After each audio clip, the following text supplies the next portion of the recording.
Ladies and gentlemen, we'll be beginning here shortly. Ladies and gentlemen, if you would, if you're standing on the back wall, try to find a seat. We'll be beginning shortly. We'll need everyone to have a seat. If you can't find a seat, we respectfully ask that you watch from outside the room here.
It's 9 o'clock on Wednesday, February the 26th. The House Criminal Justice Subcommittee is now in session. If everyone would please take roll.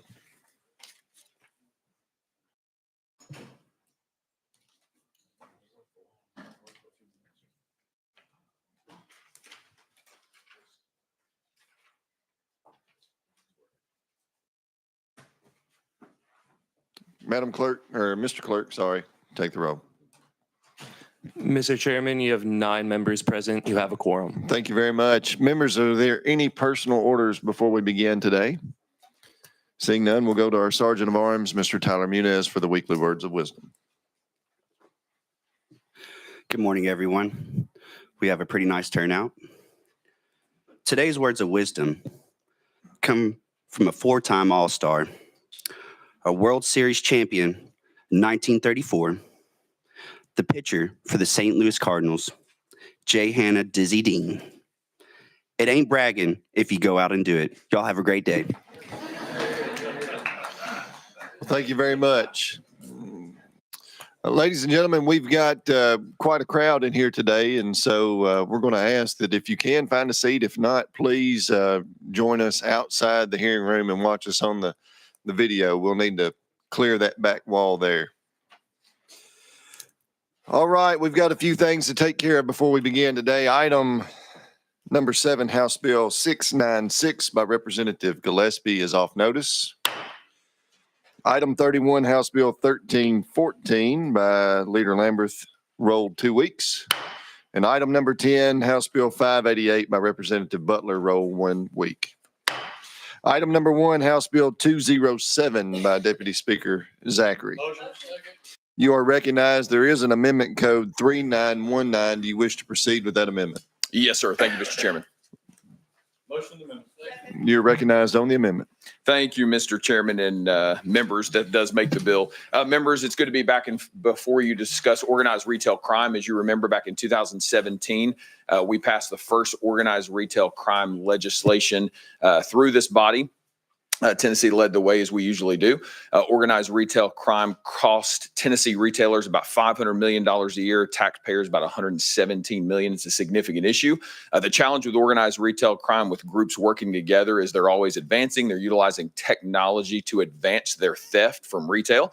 And so because of that, we have to continue to adjust. So this legislation simply updates definition to include scanners, the different ways to remove devices, exit, working with those who are committing the crime to let them in and out of exits. Again, it's just updating the code to more reflect the 2025 criminal. So with that, I'll be glad to answer any questions. Thank you for that explanation. Are there any questions on the amendment for the sponsor? Seeing none, any objection to voting to place the amendment on the bill? Seeing none, all those in favor of adopting amendment code 3919, say aye. Aye. Those opposed? Ayes prevail. You adopt on House Bill 207 as amended. Any questions for the sponsor? Any other comments from the sponsor? Seeing none, any objection to the question? We are now voting to send House Bill 207 on to full judicial.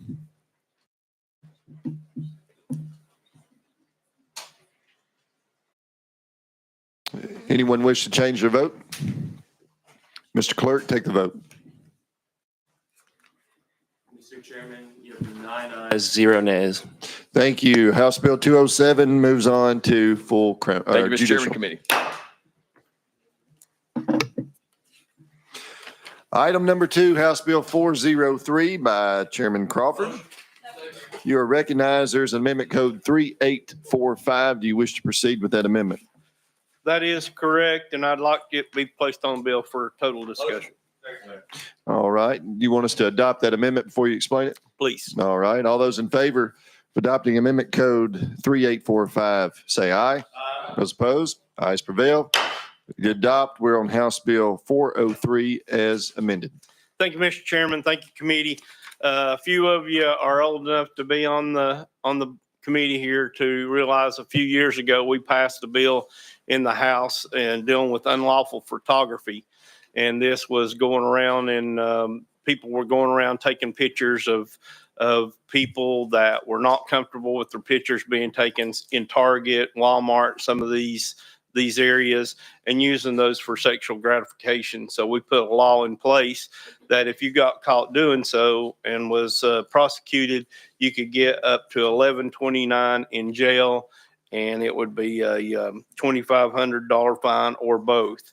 And what this bill is doing with the amendment on it today is increasing that from a Class A misdemeanor up to a Class D felony, which will be a $5,000 fine, and also up to no less than 2 years, no more than 12 years incarceration.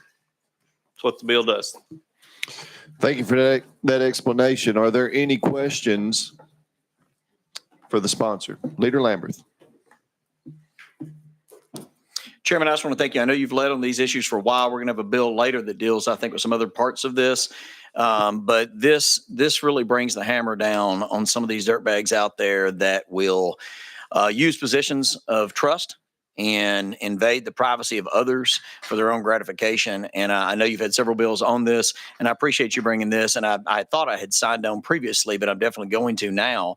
And I've asked them to bring a sign-on form on. So, I mean, again, you've led on these issues for a long time, and changing this up to a D felony makes it almost extraordinarily difficult for a local district attorney to plead this down to a low-level misdemeanor and somebody get diversion or something like that. I mean, this makes sure that if somebody does this, the charges are going to stick. And so thank you. Thank you, Leader and Mr. Chairman. This bill is one of those things where it's constantly evolving. People come up with different ways to get around the law and to use loopholes and those type things. And so hopefully this will bring us back up to where these perverts are being properly dealt with, and maybe put some fear in some of them before they commit the crime. So thank you. Thank you. Any other questions, comments for the sponsor? Seeing none. Any objection to the question? Seeing none, we're now voting to send House Bill 403 as amended to full judicial.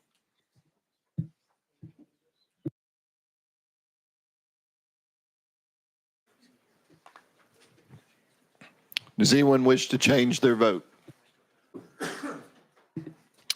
Mr. Clerk, take the vote. Mr. Chairman, you have 8 ayes, 0 nays. House Bill 403 will move on to full criminal or judicial. It's going to take me a little bit to get used to that. Members, let's go to item number 24.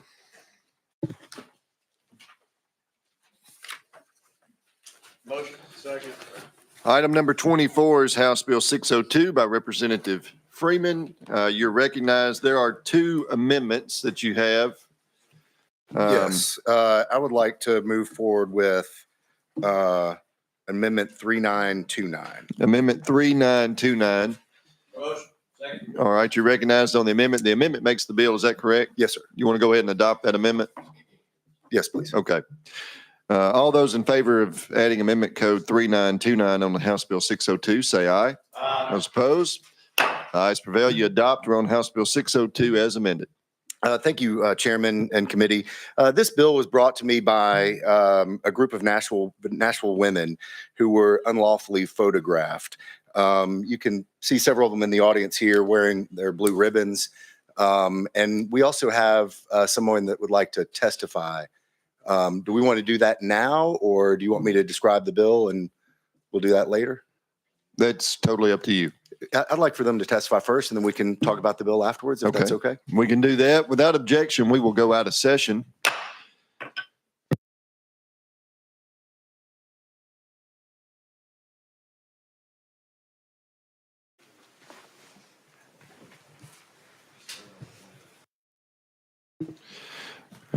Ladies, thank you for being with us today. What we'll do is who wants to go first? Okay, we'll start with you. If you would, each of you, when it's your turn, if you'll introduce yourself for the record, you'll have 3 minutes for comments. I'll let all 3 of you make your comments, and then we'll open up to the committee for questions for all of you. Hi, I'm Emily Benavides, and I am a victim. Good morning. Thank you for the opportunity to speak before you today about House Bill 602. I'm one of at least 12 women, several of whom are before you today, who fell victim to unlawful photography. In October of last year, I was notified of an ongoing investigation involving a Nashville man I had dated 2 years prior. His then girlfriend had 12 folders on his computer, each labeled with a woman's first name. Those folders contained explicit videos, all filmed without consent, from a hidden camera disguised as an alarm clock on his bedside table. When I called the detective, he confirmed there was a folder with my name, but I needed to come into the station to verify. A week later, I mustered up the courage to do just that. Nothing could have prepared me for the terror that I felt in that moment. Sitting in a tiny, windowless room as the male detective hit play on his computer, it was me. After confirming my identity, the detective apologized for how violating it was. He then, in the same breath, informed me that I couldn't press criminal charges because I fell outside of the statute of limitations. Because the videos were recorded 2 years ago, they fell outside the 1-year statute, which began at the time of recording, not at discovery. And this legal loophole denied me justice. I was told I could possibly pursue a civil remedy, but I called several lawyers without much success. Frustrated and feeling powerless, I channeled my energy into finding the other victims, and I did just that. With more women identified, we came together determined to fight for justice, something I couldn't do alone. In December, we held our first meeting in this very building, drafting a bill to address deficiencies in the law. While the law had failed us, we turned our pain into purpose to ensure protection for future victims. I'm internally grateful, and we are as well, for Representative Dixie and Freeman, who have made us feel heard, understood, and valued. I urge you to recognize the gravity of this issue. The bill is not just legal reform, it's about restoring dignity, providing a pathway for healing for victims. And having to tell my family, especially my father, was one of the hardest things that I ever had to do. And seeing my own father weep was heartbreaking. He felt like he failed to protect his little girl from a predator, and then the law turned its back on her as well. This is a pain that no father, no parent should ever have to endure. By supporting this bill, you're closing a significant gap in our legal system, protecting families from trauma, and ensuring victims receive the justice that we were denied. By voting yes, you give power back to those who were left powerless. Thank you. Thank you. Hi, my name is Erica Thomas. I am not giving testimony. I'm just here to answer questions on the bill. Okay. Thank you, ma'am.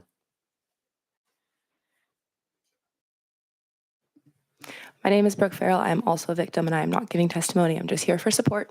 Okay. Thank you, ladies, for being with us today. First on my list is Representative Powell. Thank you. I just wanted to commend all of you for your bravery and for your courage to come up here and testify. I speak not as a representative, but actually as a father with 2 young children, and think about how they or any person could be put in this situation. And so I greatly appreciate what you're doing, the courage you've shown to come up here. Appreciate my colleagues. I'm happy to sign on to this bill. I think it's extremely important that we protect future victims. And I just want to say you have nothing to be ashamed about. I understand that feeling that you have, but if anything, I don't have any shame for you. I have nothing but admiration for your courage to come up here and protect future victims. So thank you very much.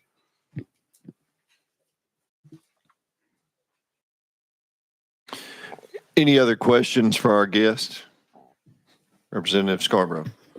No questions, just comments. I met with Ms. Thomas in my office, and she was concerned about, or she made the comment that this effort would not have an impact on her, but it will have an impact on many others. Unfortunately, these predators continue to go on and commit these acts, and so your effort won't be in vain. I commend you for being here and the courage you took to do this. Thank you. Anyone else? Ladies, thank you again for your courage and for being here with us today and for working with these legislators on this. Thank you. Thank you. Members, we'll go back into session. Representative Freeman, you want to talk us through the bill here? Yeah. Yes. Thank you, Chairman. So this bill is pretty simple. It actually works somewhat in tandem with Chairman Crawford's bill that we just heard. And what it does is it adds a definition of disseminate to the unlawful photography statute, and it includes make accessible. So that's a big part. It also tolls the statute of limitations to the date of discovery, because as was just shared many times, it's not discovered that the photography took place until many years later. So it allows them on the date of discovery, they have 12 months from that period to bring the case. And then it allows for an order of protection for someone who's been unlawfully photographed. And with that, I stand ready for any questions. And I want to echo the comments that were made. The bravery that these women have shown to talk about this publicly, to take action, knowing that it's not going to change their situation, but to do all this effort for other women that may go through this is definitely to be commended. And it was, stated in comments. This gives them a little bit of power back that someone attempted to take from them. So I'm proud to be their mouthpiece up here. So Thank you. Members, any questions or comments for the sponsor? Question's been called. Any objection? Seeing none, we're now voting to send House Bill 602 as amended on the full judiciary.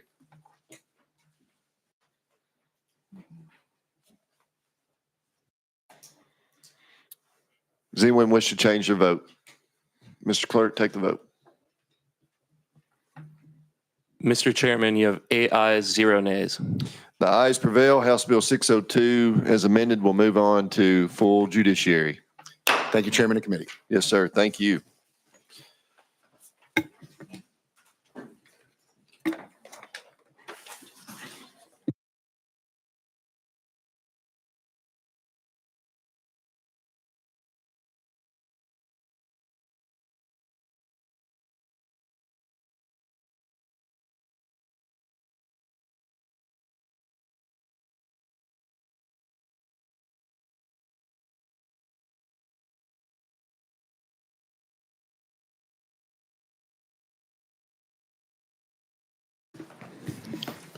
All right, members, we're going to go back to item number 3.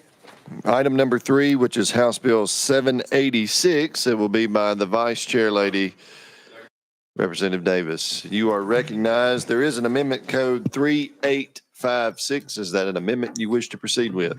Yes, Mr. Chair. I appreciate that. You are recognized on the amendment. Thank you. The amendment makes the bill, so I'd Okay. like to speak to it and have it adopted, All right, please. question's been called on the amendment. Any objection? Seeing none, we're voting to attach amendment code 3856 on the House Bill 786. All those in favor say aye. Those opposed? The ayes prevail. You adopt on House Bill 786 as amended. So first, I want to thank Chairman Howell and also Representative Renee Jones. They worked with me. We kind of had similar legislation, and we all worked together to bring this together to create this piece of legislation. But just similarly in the same spirit of some of the legislation that we just heard, this bill helps to increase penalties for rideshare and taxi cab impersonations, and it helps to protect the safety of our citizens. We also want to protect those drivers and their earnings, but it maintains the trust that people have for that form of transportation. So what we're wanting to do is we're going to create make it a Class B misdemeanor for those that are impersonating a ride share or a taxi driver. And this legislation was brought to us by both of those industries, both the Uber, Lyft, and then also our Metro Nashville taxi cabs, because those impersonations, we want to make sure that people that come into our city, they feel safe and confident and protected in who is riding from, if they pick up a taxi cab on Broadway and go back to their hotel, or if they're traveling around. We have a lot of visitors that come in, but also myself. It's important for me. I'm grateful for the fact that a lot of these corporations have those safety protocols in place to share the PIN numbers. So that way you're reassured that you're getting into a vehicle, that driver has had background checks, that the securities are in place for your protection. So I stand ready for any questions. Thank you for that explanation, Representative Powell. Thank you. I just want to say thank you for the bill. Something being a man and, I guess, a larger physique, getting into these ride shares, never thought twice about checking. But my wife, taught me that always make sure you check the license plate and, make sure the driver asks for you first. But this is an ongoing, issue, especially when you have a city, which I'm lucky enough to represent, where you've got a very successful tourism industry, and something like this can really cause great harm. So I really support the legislation. Think it's the right step, and hopefully we can stop those that are impersonating people that are, and I've got a lot of constituents who are drivers as well, and their Exactly. livelihood depends on it. So thank you for the bill.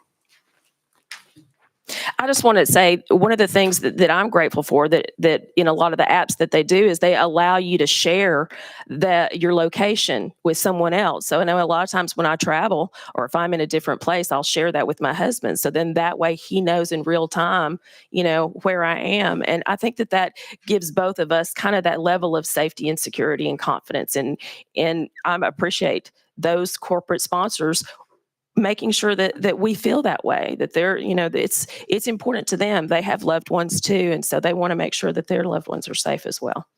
So thank you for the comments. Any other questions for our sponsor? Seeing none, any objection to the question? Seeing none, we're voting to send House Bill 786 as amended on the full judiciary. All those in favor, take the vote up there. I'm taking some getting used to. Anyone wish to change their vote? Mr. Clerk, take the vote.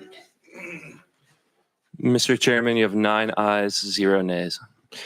Thank you. The ayes prevail. House Bill 786 as amended moves on to full judiciary. Thank you. I appreciate it.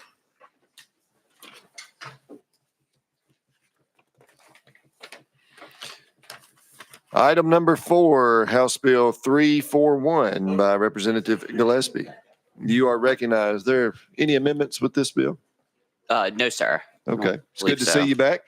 Yeah, sorry on this side of the dais, but thank you, Mr. Chairman. Thank you, committee. This bill was brought to me by the TBI. Essentially what it's doing is it's addressing some gaps in our DNA collection of inmates, specifically on death row. Right now, we have more inmates that we don't have that data, that DNA on, than those that we do. And I can go into a lot of detail if you need me to, but right now I welcome any questions and renew my motion.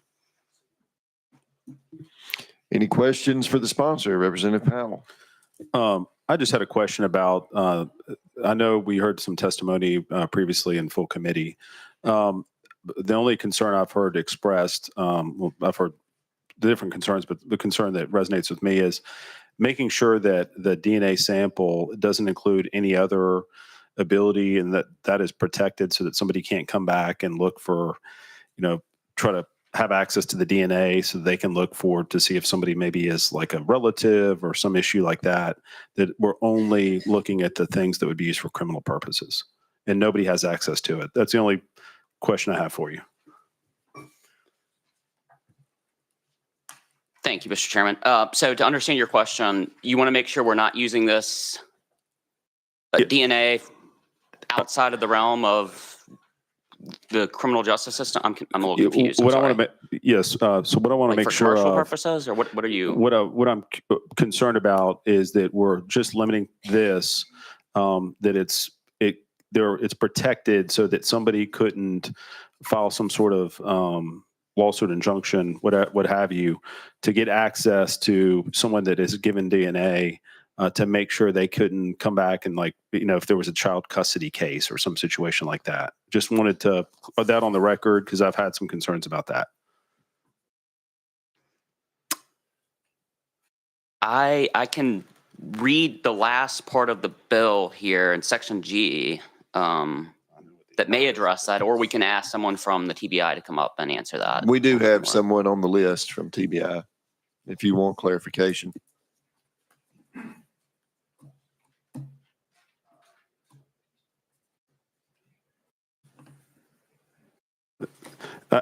If so, I understand you probably, since you're on the committee, weren't in the presentation, but and I see somebody from the TBI here that's motioning and saying that they are confident my question was addressed, that this cannot be used for other purposes outside of what's it intended for. So I'm comfortable with that answer, and yeah, no need for testimony. Thank you. Any other questions, comments for our sponsor? Seeing none, any objection to the question? Seeing none, we're now voting to send House Bill 341 on to full judiciary.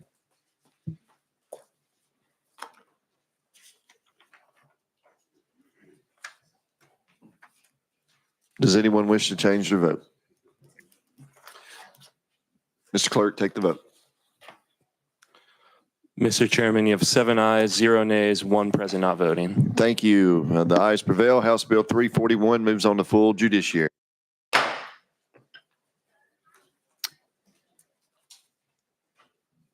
Thank you.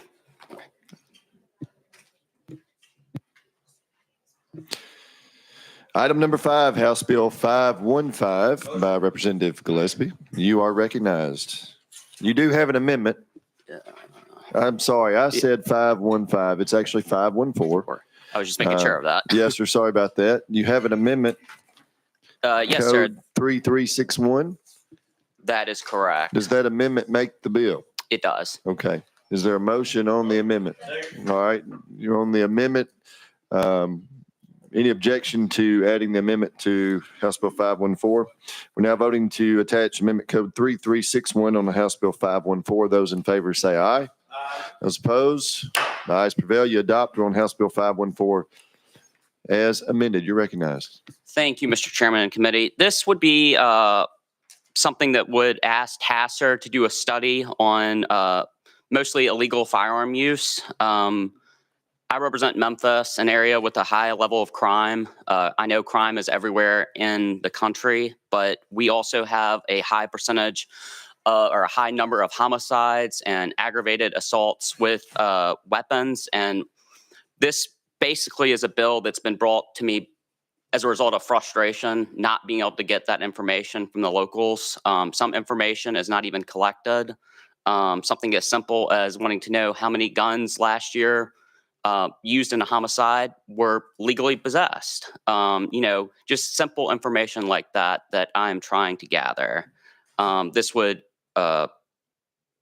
The amendment would make this effective for next year for a TASER study to be completed to get some of that relevant information for potential future legislation.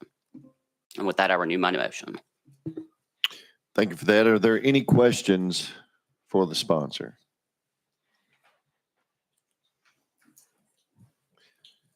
Representative Salinas. So you mentioned some data around homicide, but on here it says self-defense. So this would include homicides as well. Is that what you're saying? Thank you, Mr. Chairman. Yes, there's a lot of data that we just don't have. And so I'm trying to be as broad as possible. Okay. Any other questions for the sponsor? Seeing none, any objection to the question? Seeing none, we're voting to send House Bill 514 as amended on the full judiciary.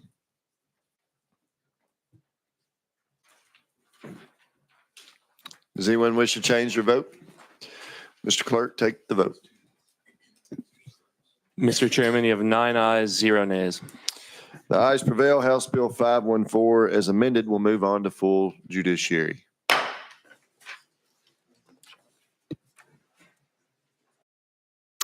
Thank you.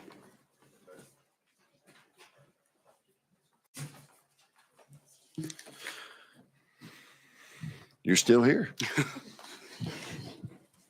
Item number 6, House Bill 34 by Representative Gillespie. All right, you have a motion and a second. There are 2 amendments. I think the first amendment is Amendment Code 3523. You're recognized on the amendment.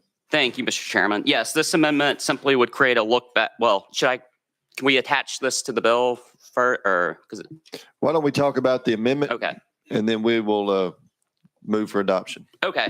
So what this amendment would do would allow for juvenile records to be used when setting bail. It would create a look back period of 5 years. So if it's longer ago, if your criminal record is more than 5 years ago, this would not be relevant. So a 16-year-old that had an offense who's now 28, this would not apply to that. Thank you. Any questions on the amendment? Seeing none, any objection to the question? Seeing none, we're now voting to adopt Amendment Code 3523. All those in favor say aye. Aye. Those opposed? Ayes prevail. We adopt. We're on Amendment number 2, Amendment Code 3654 by Leader Lamberth. Thank you, Mr. Chairman. And I move consideration or actually move to adopt. You move for adoption. Is there a motion on the amendment? Seconded. Thank you, Mr. Chairman. This amendment is very straightforward. It says, notwithstanding this section or another law to the contrary, all files and juvenile court records, including medical reports, psychological evaluations, and any other document relating to a person must be open to public inspection in their context, subject to disclosure to the public if the person has committed a homicide on the grounds of a school as defined in 3913-114A, provided, however, that this subsection G1 does not require the person to have been adjudicated delinquent for or convicted of a homicide offense in order for the person's records to be open to the public, and the person is deceased. Thank you for that explanation. Any questions on the amendment for the sponsor? Seeing none. All those in favor of attaching Amendment Code 3654 on the House Bill 34, say aye. Those opposed? The ayes prevail. You adopt. We're now going to roll Amendment number 1 and Amendment number 2 into one. And now we're on House Bill 34 as amended. You're recognized. Thank you, Mr. Chairman and committee. This is a pretty simple bill. What it addresses is right now, and I alluded to this earlier, right now you have certain juveniles or adults that, or young adults that are being arrested for some serious crimes. And right now the judicial commissioner or magistrate or judge, when determining what their bail should be, if bail should be set, and what the bond amount should be, they don't have access to juvenile records. So where this matters is if a 16-year-old is adjudicated for carjacking in juvenile court, and then at age 20 does the same thing again, the judge or whoever the person is making the determination of what the bond should be has no access to that information. And this would correct that. With that, I welcome any questions. Thank you for that explanation. Members, are there any questions for the sponsor? Seeing none, any objection to the question? Seeing none, we're now voting to send House Bill 34 as amended to full judiciary.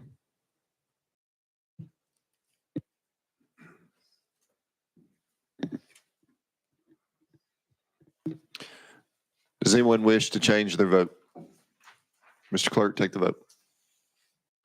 Mr. Chairman, you have 7 ayes, 1 nay, 1 present not voting. The ayes prevail. House Bill 34 as amended moves on to full judiciary. Thank you so much. It's good to see you. Good to see you too.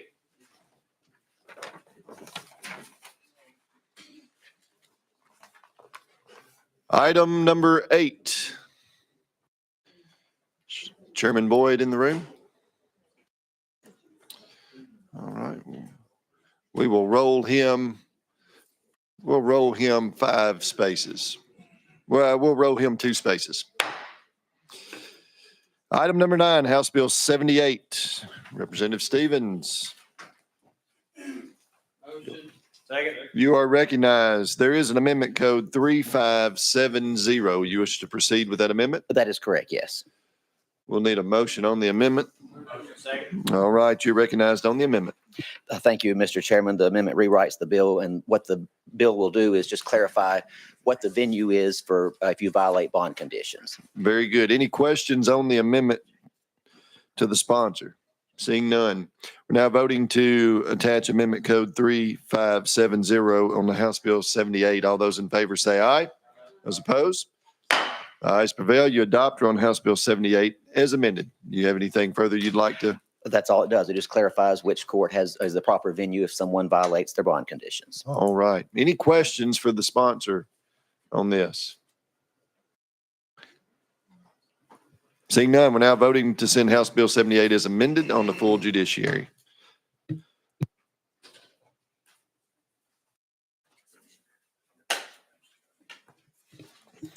Does anyone wish to change their vote? Mr. Clerk, take the vote. Mr. Chairman, you have 9 ayes, 0 nays. The ayes prevail. House Bill 78 as amended will move on to full judiciary. Thank you.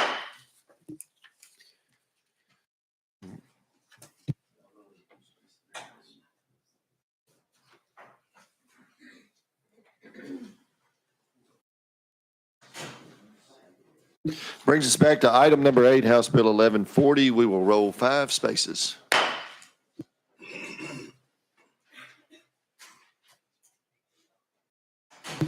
Item number 11, House Bill 1148. Representative Butler, you are recognized. There is an amendment, code 3567. You wish to proceed with that amendment? Yes, sir, Mr. Chairman. All right, you're recognized on the amendment. The amendment just makes some drafting clarifications in the bill, and that's that simple. Okay, you want us to go ahead and adopt that, and then we can Please. explain the bill? All right. We're voting to attach House Bill, excuse me, Amendment Code 3567 on the House Bill 1148. Those in favor say aye. Aye. Those opposed? Ayes prevail. You adopt on House Bill 1148 as amended. Thank you, Mr. Chairman. This legislation would remove THCA and THCP from the list of authorized hemp-derived cannabinoids. It's really that simple, and I give you a laundry list of statistics.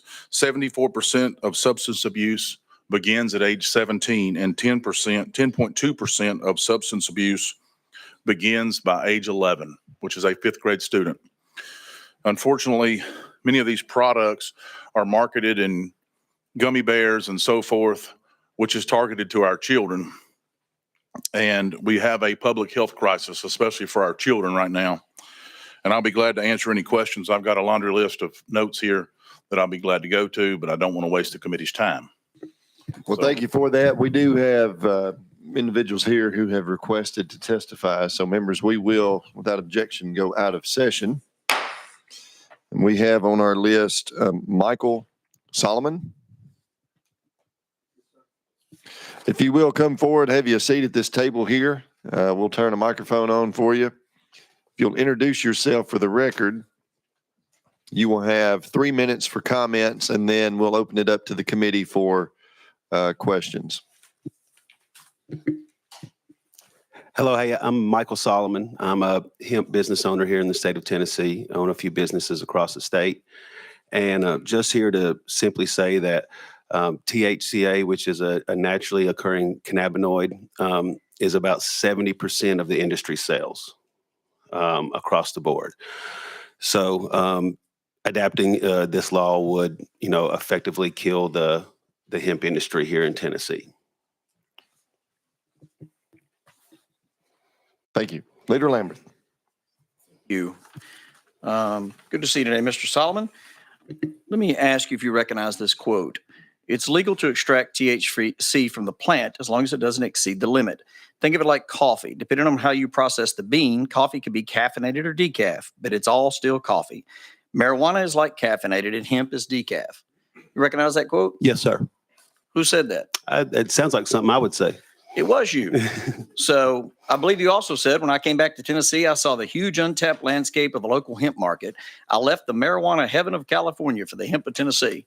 I don't think I said heaven, but yes, sir, it sounds close. Well, they may have misquoted you. I'll let you take it up with Mr. Chamberlain. Yes, sir. I only wanted to reference that because I hold in my hands, dated May 13th of 2024 from the U.S. Department of Justice, a memo that is to Mr. Pennington here, and it's from Terrence Booz, a PhD in Chief Drug and Chemical Evaluation Section, Diversion Control Division, that indicates that THCA doesn't fall under the definition of hemp. It is a controlled substance.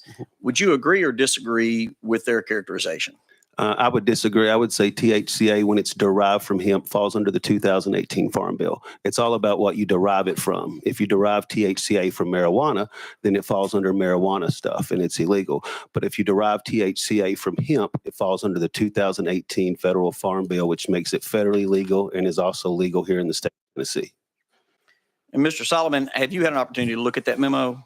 No, sir. All right. I'm going to get it to you later. I'm not trying to do a gotcha question or anything like that. You're a nice guy. We've talked before. Yes, sir. I'm going to get that to you if you don't mind, just after this committee. I'd like you to take a look at that, and then maybe down the road, I'm sure you may testify again. I just want to see if I mean, they go in depth that THCA is in fact marijuana.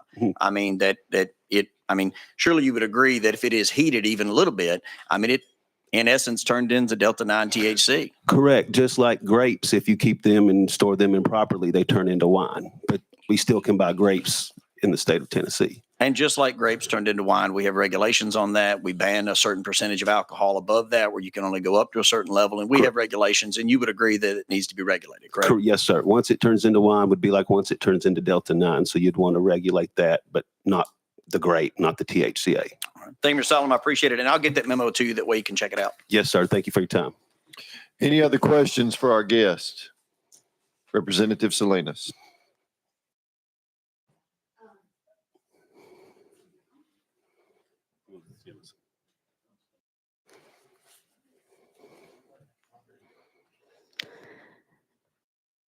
Okay. I just wanted to, as a scientist and someone that works in medicinal chemistry, there's a lot of compounds that change within our bodies through enzyme processes. For example, acetaminophen turns into morphine, and we sell that over the counter. My question is, are there any medicinal benefits to THCA that would help? I'm a 3-time cancer survivor, cancer patients, for example. Yeah, yes, ma'am. So obviously, I'm not a scientist. I did help local universities do about $2 million worth of cannabinoid research. We did, living tissue trials, mice trials, a bunch of different things. And this is just my personal opinion, but yes, it helps with internal inflammation, which is a huge thing when it comes to, as you probably know, starting cancer and stuff like that. So internal inflammation, anxiety relief, all those things personally, I've seen them help. Now, like I said, I'm not a doctor and not making medical statements. Thank you. Yes, ma'am. Any other comments for our guest? Well, we are out of session, but we will go back in session here in just a second. So thank you for being with us today. We're going to go back into session. We're back on House Bill 1148 as amended. Mr. Sponsor, anything you want to add to it? Yes, Mr. Chairman, I do want to address. So Delta 8 currently is legal in the state of Tennessee with a max THCA level of 0.3. However, if you heat up that Delta 8 through decarboxylation, it increases the THCA level significantly. So I do want to address another issue. She mentioned there are 5 medicines available currently with marijuana. Some people refer to them as marijuana pills. And all of these are regulated by a pharmacist and prescribed by a doctor, not sold at a gas station. And so I just want to put that clarification in there. And some statistics on Colorado, 77% of DUIs involve marijuana in Colorado. Marijuana-related hospitalizations in Colorado increased from 6,305 in 2011 to 11,439 in 2014. So we've seen a significant increase in traffic-related accidents in Colorado. Poisonings in children in Colorado is up 3 times what it was before they legalized marijuana. And according to regulators in Colorado, for every $1 it costs to regulate marijuana in Colorado, it costs them $4 to regulate it and provide the emergency services necessary to deal with its destruction. With that, Mr. Chairman, I renew my motion. Thank you for that. Any questions for the sponsor, Representative Salinas? Yeah, I'm aware of the pharmaceuticals that are out there that help people, but how many uninsured people do we have in our state? Thank you, Mr. Chairman. I can't answer that question. I do not know. However, I think if you're going to provide some type of medical treatment or a medical drug, it would need to be prescribed by a medical doctor and then dispensed by a pharmacist that is licensed to do so. So you're yes on Medicaid expansion so that people can get those prescriptions and go to the doctor? Because we have so many people that they don't go to the doctor to get those prescriptions because they don't have access to health insurance. And this is something that could provide some level of treatment for them. Thank you, Mr. Chairman. Well, I don't know whether I necessarily agree with your Medicaid expansion. However, I think if you have a prescription prescribed by a medical doctor, I don't think going to the gas station down at the corner solves your medical problems when you don't know what products are in it, how it's been tested, how it's been manufactured, et cetera. I don't think you're understanding my point is that people don't have access to healthcare, so therefore they can't go to the doctor to get the prescriptions you're describing. Thank you, Mr. Chairman. That's not really the issue that we're dealing with here. We're banning THCA and THCP in this legislation, and that's all it does. It's that simple.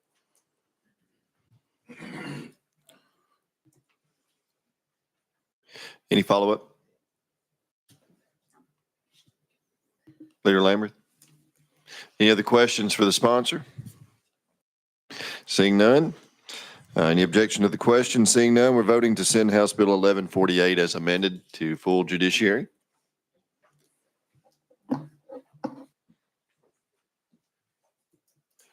Does anyone wish to change their vote? Mr. Clerk, take the vote. Mr. Chairman, you have 7 ayes, 2 nays. The ayes prevail. House Bill 1148 as amended will move on to full judiciary.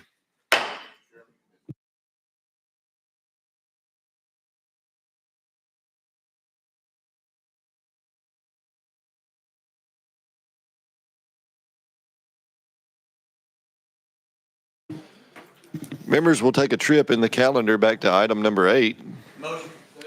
House Bill 1140 by Chairman Boyd. You are recognized once you get up there. No amendments? It's all No you. amendments. Go for it. Thank you, Mr. Chairman. Committee members, if you didn't know, there has been a proliferation of catalytic converter thefts over the last few years because of the precious metals that are in it. And it has reached a point that we have put together a task force. We have met with the TBI, the Department of Safety, the Sheriff's Association, and everyone to try to figure out what to do. And we've passed current laws. We passed laws in the past that a scrap dealer must be registered. They must have a fixed location, get identification of the person that is selling the catalytic converter. But at the end of the day, the recommendation of the task force was that we further criminalize the theft of catalytic converter a little bit more. So what this bill would do was it would take it from a Class A misdemeanor to a Class E felony. The purpose of this is not necessarily to lock up the guy that's running the reciprocating saw. What it is to get him to turn state's evidence against the higher echelon within the criminal enterprise. And so law enforcement had said sometimes they will go to drug houses and there'll be rooms of drugs. And then in another room, they'll be stacked from floor to ceiling catalytic converters. And so this is something that is organized crime. And so this is a tool that we can give our district attorneys. And we've passed this, I think, 3 years in a row. We just have not been able to get it funded. And so this is another attempt at that, Mr. Chairman. Well, thank you for that explanation. Members, are there any questions for the sponsor? The question has been called. Any objection? Seeing none, we're voting to send House Bill 1140 on the full judiciary.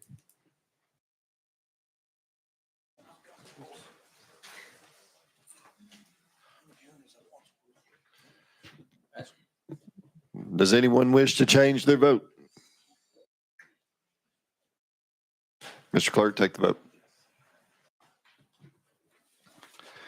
Mr. Chairman, you have 9 ayes, 0 nays. The ayes prevail. House Bill 1140 moves on to full judiciary. We'll go back to item number 12, House Bill 1376 by Leader Lambert. Thank you, Mr. Chairman, and I have an amendment that's coded 003959. Need a motion on the bill? All right, you're recognized on the bill. There's amendment code 3959. Need a motion on the amendment? Second. Seconded. All right, you are recognized on the amendment. Mr. Chairman, this makes the bill. If we can put it on there and allow me to describe. All righty. All those in favor of adopting amendment code 3959 on the House Bill 1376, say aye. Aye. Those opposed? The ayes prevail. You adopt on House Bill 1376 as amended. Thank you, Mr. Chairman. And as the last bill, there is a section of this bill that bans THCA and THCP. This legislature has not taken the step to legalize marijuana, and there are bills out there to do that. But THCA does turn into marijuana, and we've not legalized that yet. So that's why it's included in this bill. The remainder of the bill, 2 years ago, I carried a bill and we passed a bill that tried to regulate the hemp industry. It is the Wild West out there. You do not know what you're buying, and that is a problem. And what I've done with both 2 years ago and this bill, I've tried to use the analogy that if you buy a Sprite, you should get a Sprite. If you buy a beer, you should get a beer. If you buy a bottle of tequila, you know you're getting a bottle of tequila. We mentioned wine earlier, about a bottle of wine. You know what that experience is. You know what you were buying. You know what's contained within it. Unfortunately, with hemp products in this state, that is not always the case. They need to be tested. They need to have the proper labeling. And quite frankly, need to make sure that we are selling only to 21 and up. They are, many times, powerful intoxicants. Yes, they are derived from hemp, and that is the road that both federally and on the state level we decided to go down. There's a lot of dangers in that, as presented by the last sponsor. But we put it under ag. Ag has done the best that they could to formulate rules and still got sued over it. And that's pending in the court system right now. So we've come back this time with another attempt to try to properly regulate the industry. So again, that folks have a predictable way to be able to purchase their hemp products and they know exactly what they are getting. This bill would shift it over to the regulations would be enforced under the ABC. These products would only be sold either in liquor stores at a specific hemp retail location. Those are the only places that could sell these powerful intoxicants, the same way we do with liquor pretty much now. You would not have to be a liquor store to sell hemp products. You could absolutely have a hemp license, and we allow for vertical integration. And so someone could be a grower, a wholesaler, and a retailer. They just need the different licenses for that. And then there's some serving size maximums. Can't sell it within 1,000 feet of a school. Obviously can't sell it out of a vending machine. I mean, there's several other things in there that are just to protect Tennesseans, and you could not combine this with both beer or liquor products in a pre-made portion. I mean, obviously what a Tennessean would do with it is up to them. I would caution against that, but that's their decision. So, Mr. Chairman, with that, I stand ready for questions. All right, we do have folks here to testify, so we will go out of session. We have a Michael Solomon and a Devin Aracena. I hope I said that. Was I close?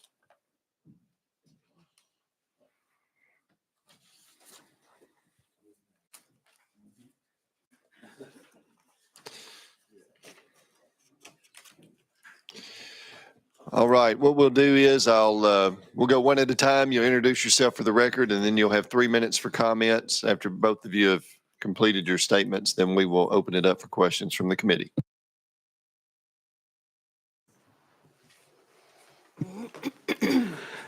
Hello, my name is Michael Solomon, again, hemp owner here in the state of Tennessee.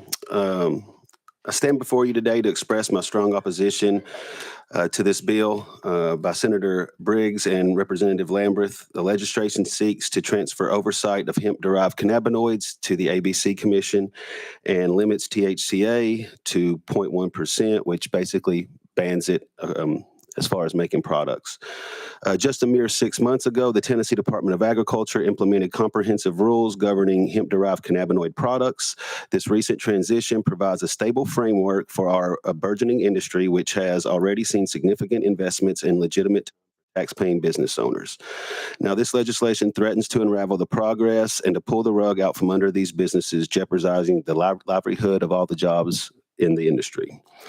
Additionally, it's important to note that marketing hemp-derived cannabinoids to children and all the packaging and everything that Mr. Lambert talks about was already in a 2023 hemp-derived cannabinoid bill that has been passed, and all that stuff is already in play.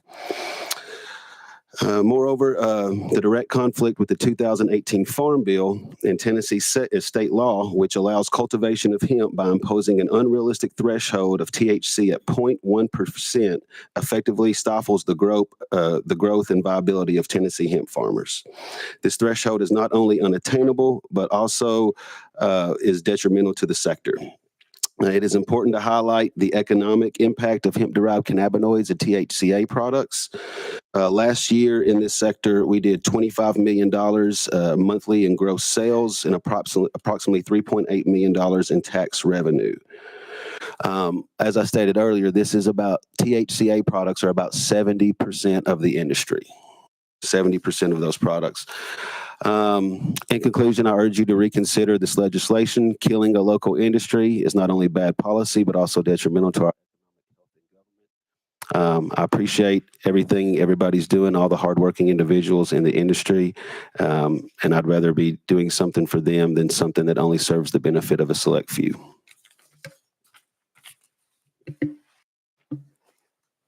Thank you, Mr. Chairman and members of the committee. My name is Devin Arasena, and I am a Tennessee business owner and founder of Canvas, a company that services hundreds of businesses throughout the state, as well as thousands of consumers.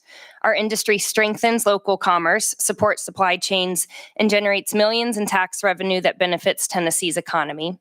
I oppose House Bill 1376 because it unfairly targets small businesses, farmers, and consumers by banning federally legal hemp products and imposing an inconsistent, unworkable regulatory framework.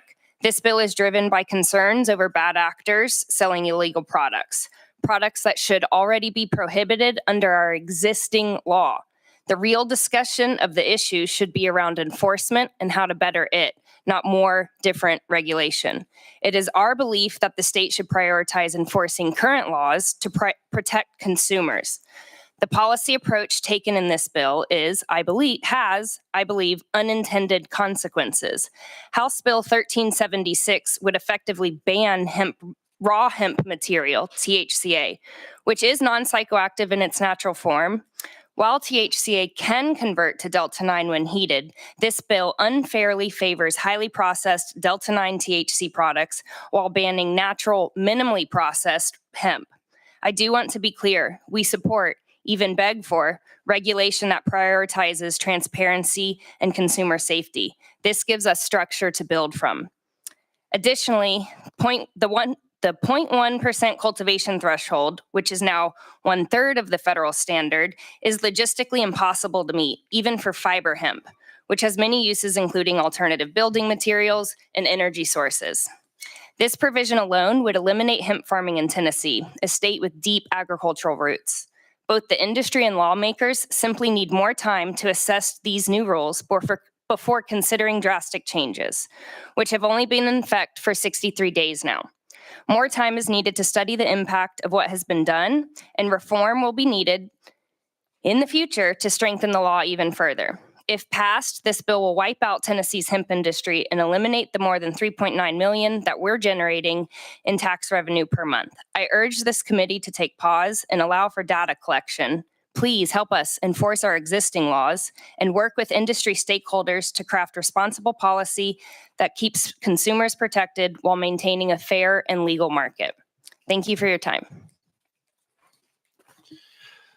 Thank you. I actually have one more on the list. I had it in the wrong place there, Mr. Kearns. So I want to apologize to the members.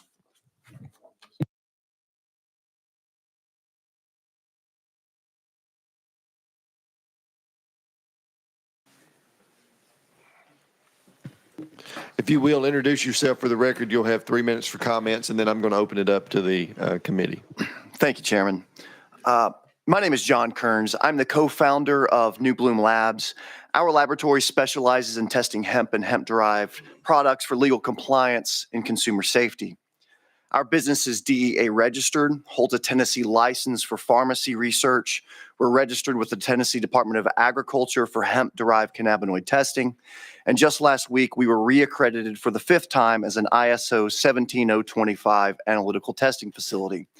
We've been operating in Chattanooga since June of 2019, and we have 12 employees. I'd like to offer some historical perspective.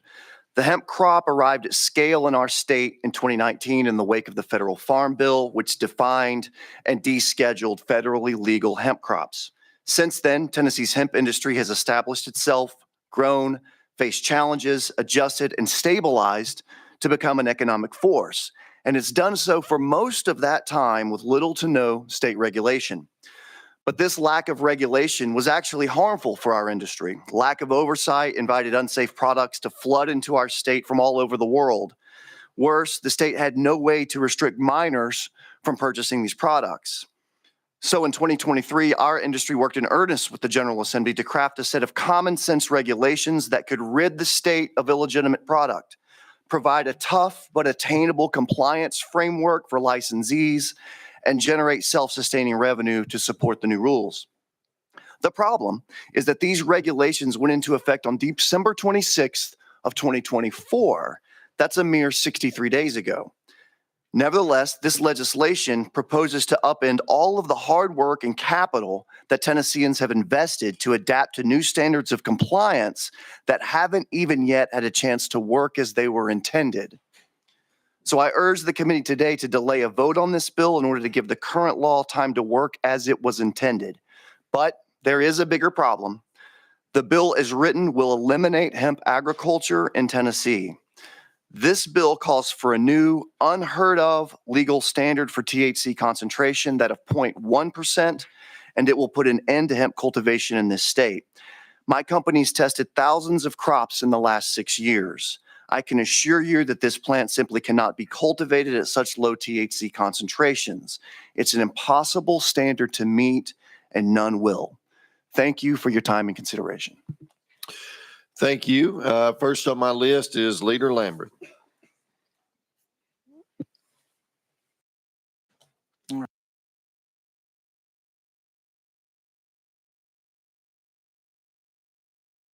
For a little bit.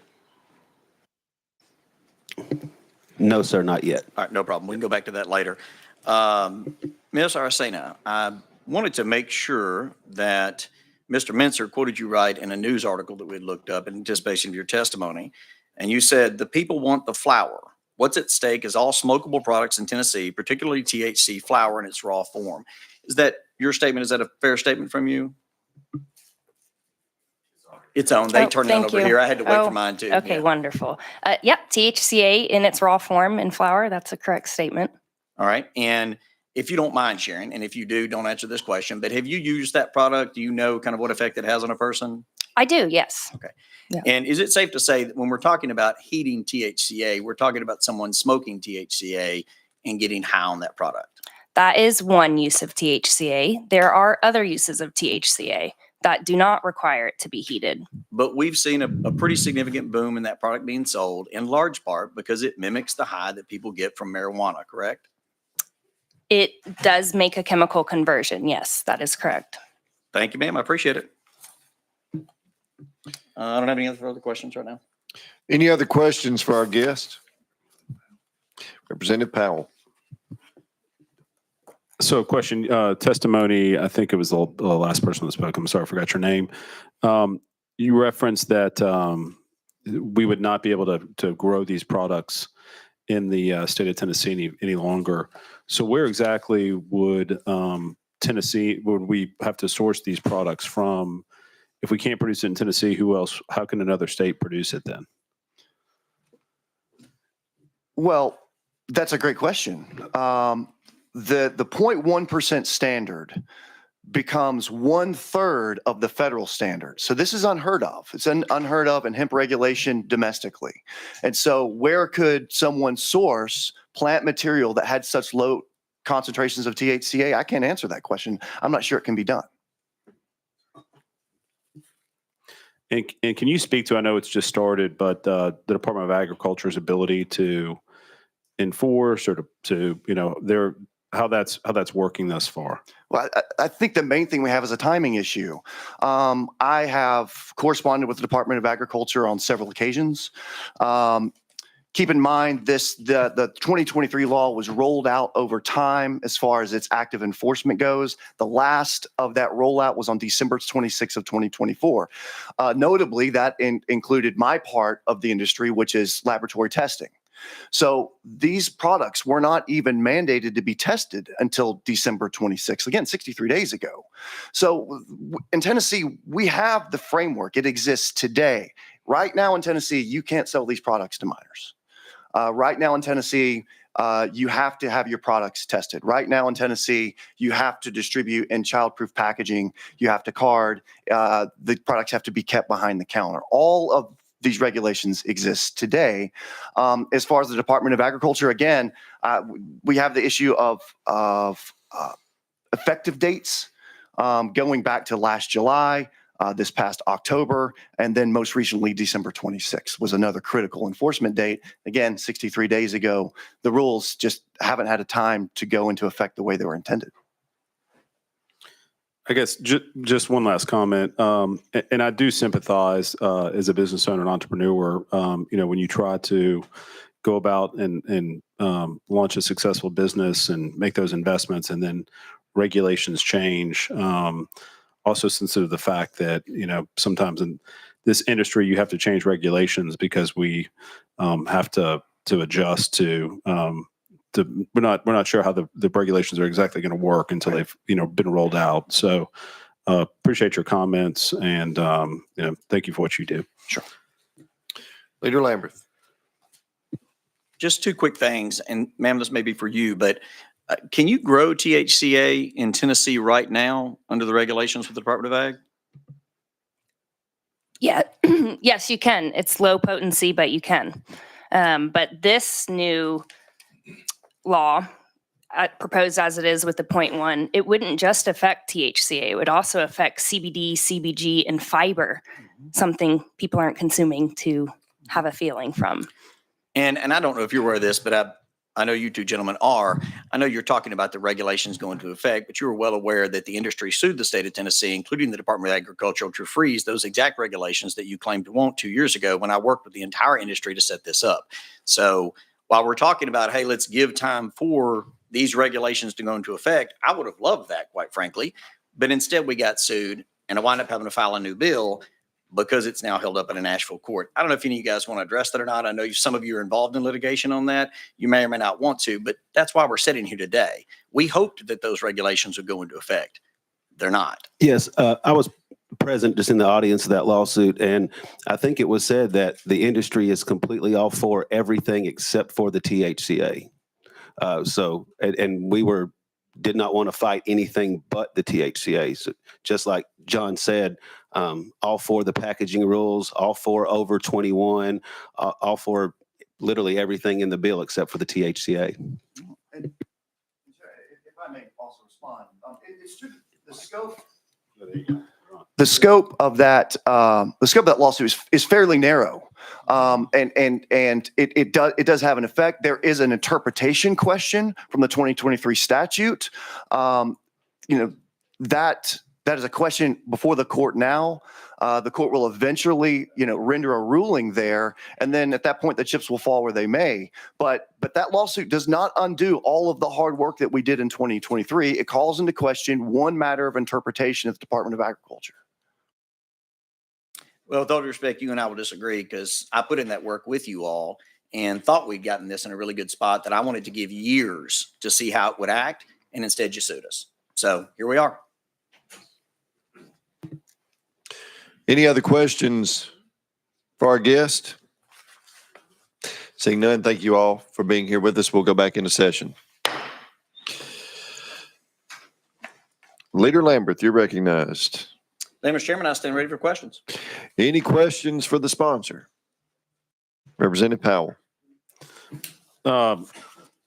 Question for the sponsor. I know you probably have spoken, obviously, with the ABC about this. Can you speak to their comments? And I know they didn't testify, but and their ability to feel like they can regulate this and give oversight, and how, no, we're not supposed to get into fiscal matters in this committee, but is that going to be any sort of burden on them? Thank you, Mr. Chairman, and thank you for that question. The ABC was ready 2 years ago to do this, and really at the request of kind of the industry and many others, we housed this under ag. It's been an extraordinary lift for the Department of Agriculture, and I commend them for the work that they've done. They've really worked hard to spin up a new program and new regulation. To be able to go out and inspect retail establishments is not really something that they did at any scale. The ABC obviously does that now. They do that at scale, and they are ready, willing, and able to step in. There are some transfer of funds in the fiscal note that will come over from ag over to ABC to be able to handle that burden. But they were ready 2 years ago to do it. It was more, we weren't ready. And ag will still have regulatory authority over a variety of these products that are grown. It is the ABC that will do more of the retail accountability and the retail inspection, which is what they currently do for liquor stores and everything. And just to clarify, these products will only then be sold in businesses that are under their jurisdiction. Is that correct?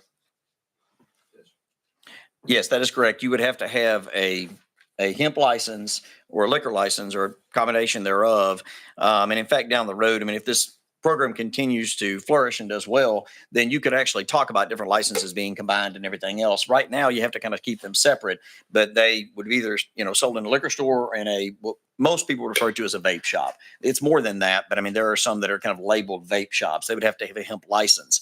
And I'll tell you, and this kind of goes to the bill and why it's important to be very careful about having regulations on intoxicating substances. In Davidson County, where you represent, you can kind of peek over my shoulder in here and see. I would ask you if you knew how many hemp licenses there are, but I'll just share. There's 302 currently in Davidson County and 253 pending. Now, look, that is a ridiculous number of hemp shops. And at some point, what will happen is you will see a market that will crumble and collapse, because you can't possibly sustain that number of shops kind of within any one of these areas. So by truncating this down, by regulating it properly, we'll make sure that the cream rises to the top and you actually do get your best of the best that are selling these products, so that folks know exactly what they are getting. And as I said earlier, if you buy a Sprite, you get a Sprite. You got to buy a beer, you get a beer. Buy wine, it's wine. You buy liquor, it's liquor. I mean, you know what you're getting when you're purchasing those products that have alcohol in them. I want to make sure folks know what they're getting when they're purchasing a hemp product. And if I could, I guess just one comment. For me, I think it's exciting to hear there's so many businesses that are trying to succeed in my city. I'm a believer in free markets, and think that oftentimes markets compete, and those that are successful rise to the top, and that's what consumers want. The other thing is just a point that this reminds me of why it's important for things like at the federal level, the Food and Drug Administration, and any attempts to try to eliminate that, I think, are very scary, and just rely on some kind of free market. We have to have regulations in place at the same time, but I do think you would have more success on some levels with this, with consumers making the right decisions. And a lot of these regulations are already in place. I understand what we're doing here, but I just think it's ironic that some of these conversations, we're going in different directions on other levels of government. Thank you. Any other questions for the sponsor? Seeing none, any objection to the question? Seeing none, we are voting now to send House Bill 1376 as amended on the full judiciary.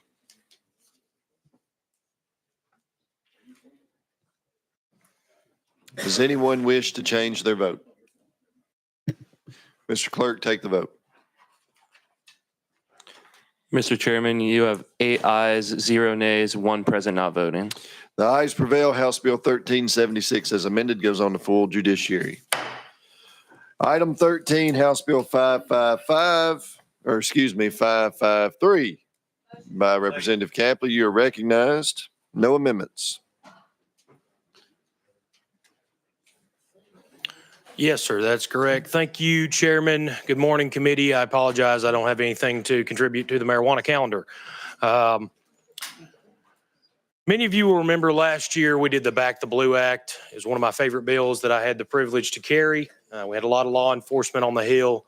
Really a special time. I want to thank the members on this committee that supported me, Chairman Leader, as well as the other chairman on this committee. It was fantastic. We got that done. So in consultation with the District Attorney's Conference, this bill simply adds correctional officers, probation officers, and parole officers to the list of law enforcement officers that are covered under the enhancement statute for assault against a law enforcement officer / first responder. And that is all the bill does. Well, thank you for that explanation. We have individuals here that have requested to testify, but I don't know if they still want to testify or not.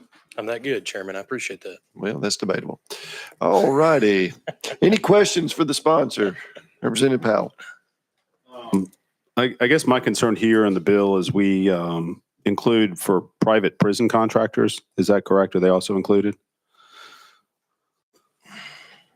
I would assume if they're listed under the current code, we might need to go to legal.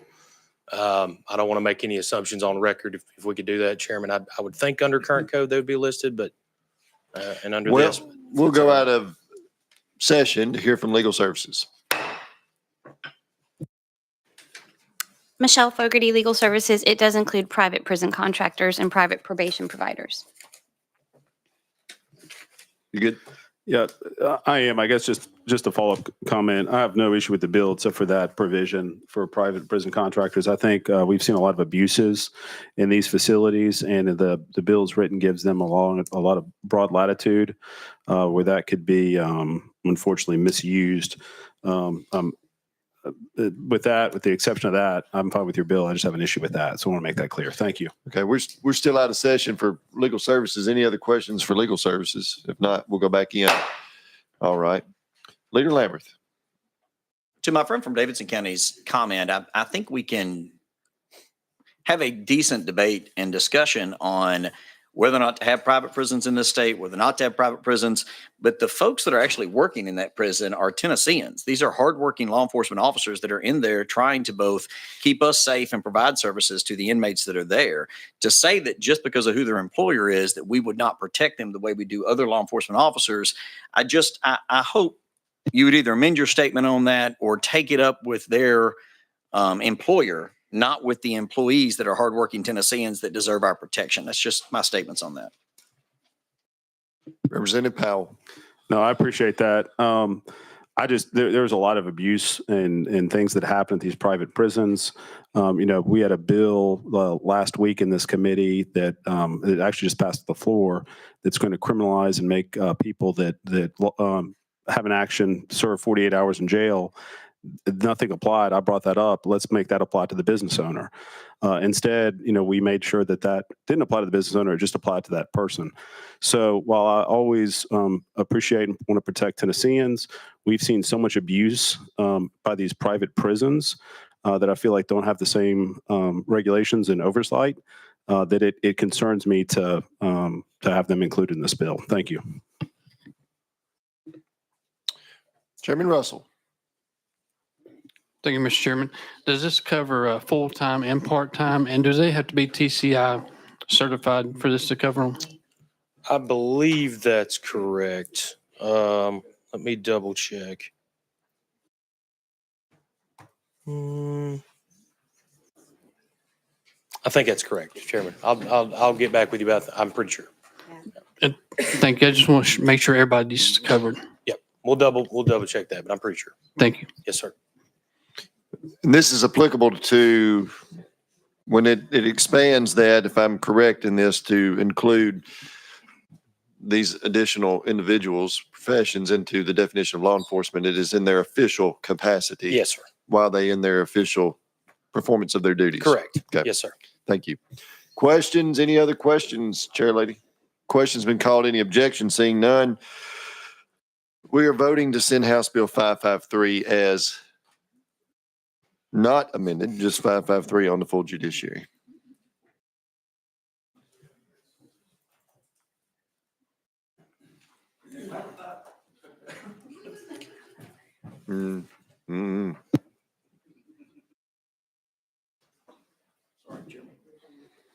Anyone wish to change their vote?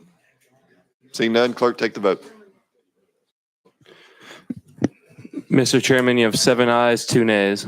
The ayes prevail. House Bill 553 moves on to full judiciary. Thank you, Chairman. Members, Thank go you, with committee. me to item number 25 in your calendars. Item 25, House Bill 361.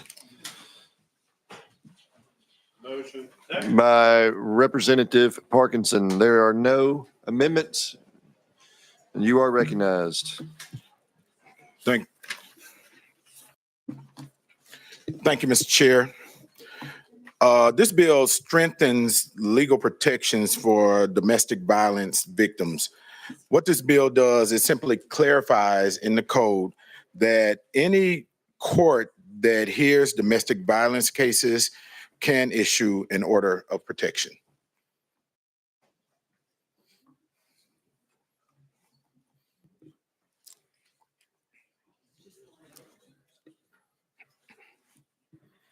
I have a question for you. Is this statewide or just for Shelby County?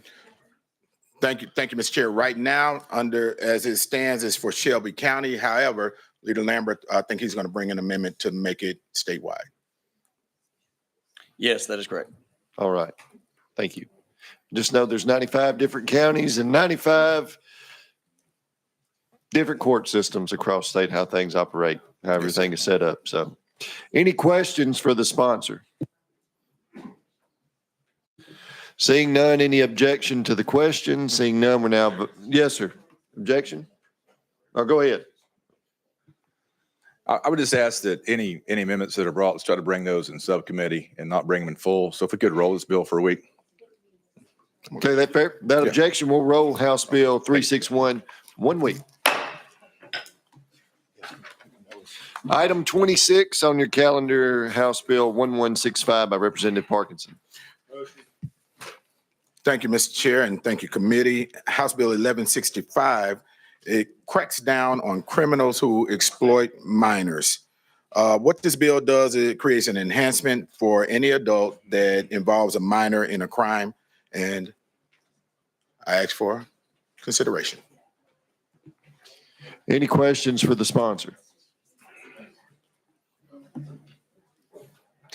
I do have a question for you. Does the child have to be a participant in the crime with that adult, or can they just be in the presence with that adult?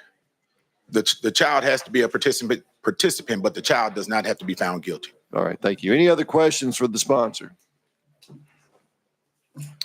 Seeing none. Any objection to the question? Seeing none, we're now voting to send House Bill 1165 on the full judiciary.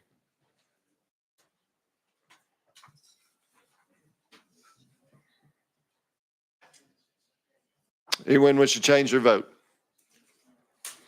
Mr. Clerk, take the vote.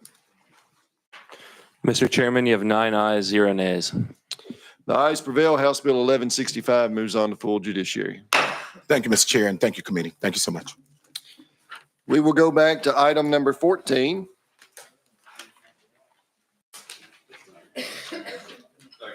House Bill 1229 by Chairman Lafferty. He's recognized. Thank you, Mr. Chairman. Thank you, committee. This bill is simply an effort currently in this state. Someone can have their property seized and held. To get that property back, they've got to submit a $350 bond to do so. This bill is to eliminate that $350 bond so that these folks can get their property back and go about their lives without having to kick up a few bucks for it.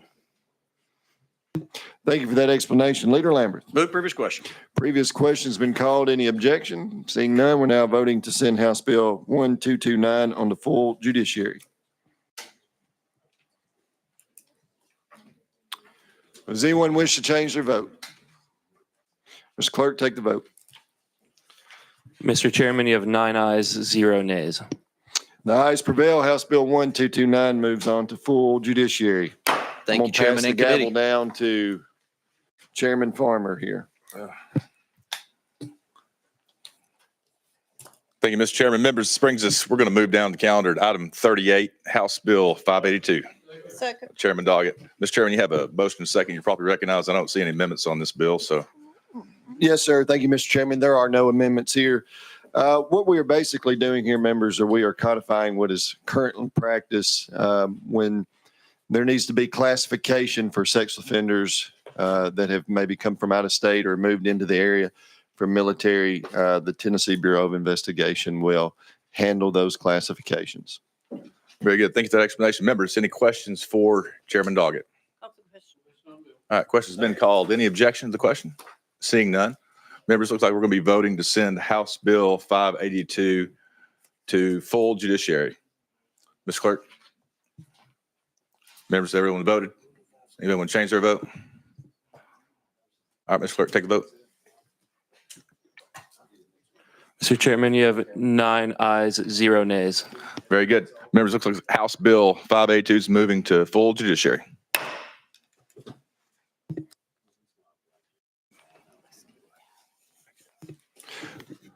Members, we're about out of time, but we do have time for one more bill. Item number 15, House Bill 45 by Representative McCalman.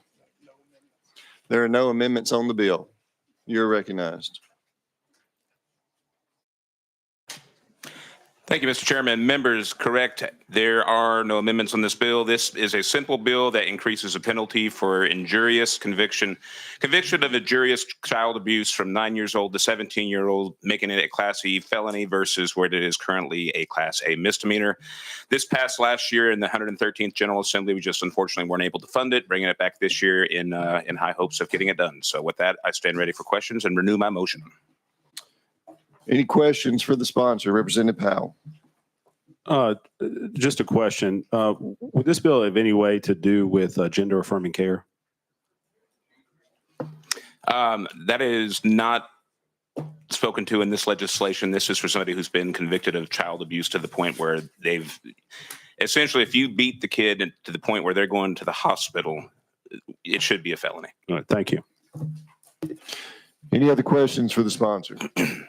Seeing none, Representative Salinas. So just to clarify, if a parent gets gender affirming care for their kid, that is not child abuse. Thank you, Chairman. Representative Salinas, we have effectively banned that practice in this state, so that is not spoken to in this bill. This has to do with the conviction of child abuse. Okay. That's not what you had said in your previous, so that's why I was asking a clarification on that. Any other questions? Seeing none. Objections to the question? Seeing none, we're voting to send House Bill 45 on to full judiciary.